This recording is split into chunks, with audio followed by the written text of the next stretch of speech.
তৃতীয় স্থান নির্ধারণী ম্যাচে জোড়া গোল আর তাতেই বিশ্বকাপ ইতিহাসের সর্বোচ্চ গোলদাতার সিংহাসনে কিলিয়ান এমবাপ্পে। মাত্র ২৭ বছর বয়সেই পেছনে ফেলেছেন লিওনেল মেসি সহ বিশ্বকাপের কিংবদন্তি সব স্ট্রাইকারকে।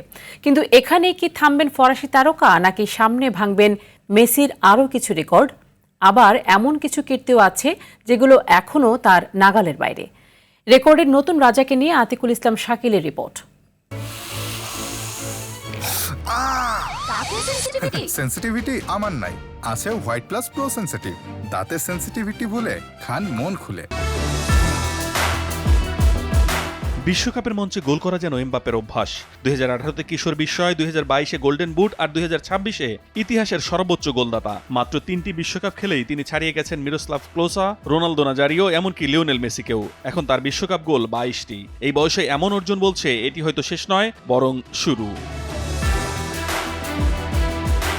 বিশ্বকাপে দ্বিতীয়বার গোল্ডেন বুট জয়ের বিরল কীর্তি করার পথে কিলিয়ান এমবাপ্পে, যা বিশ্বকাপ ইতিহাসেই এক অনন্য নজির হবে। যদিও তার বয়স মাত্র 27 বছর, অথচ বিশ্বকাপের ইতিহাসে সবচেয়ে বেশি গোলের মালিকও তিনি। একের পর এক রেকর্ড ভেঙে তিনি যেন লিখছেন নতুন এক অধ্যায়।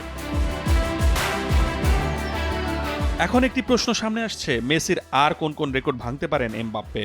বিশ্বকাপের সবচেয়ে বেশি ম্যাচ খেলেছেন মেসি, ফাইনালে নামলে হবে 34 ম্যাচ। সবচেয়ে বেশি জয়ও তার। ফ্রান্স যদি আগামী 2 বিশ্বকাপেও শিরোপার লড়াইয়ে থাকে আর 22 ম্যাচ খেলা এমবাপ্পে ফিট থাকেন, তাহলে এই 2 রেকর্ডও হুমকির মুখে পড়তে পারে।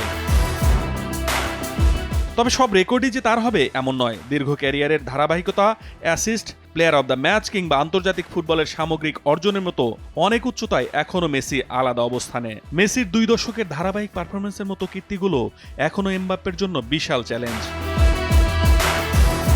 তবে বয়স যখন মাত্র 27, তখন অসম্ভব বলারও সুযোগ নেই। আগামী 8 থেকে 10 বছর যদি একই ধারাবাহিকতা ধরে রাখতে পারেন, তাহলে আজ যেগুলোকে নাগালের বাইরে মনে হচ্ছে, সেগুলোর দিকেও একদিন হাত বাড়াতে পারেন ফরাসি এই সুপারস্টার। আতিকুল ইসলাম শাকিল, RTV।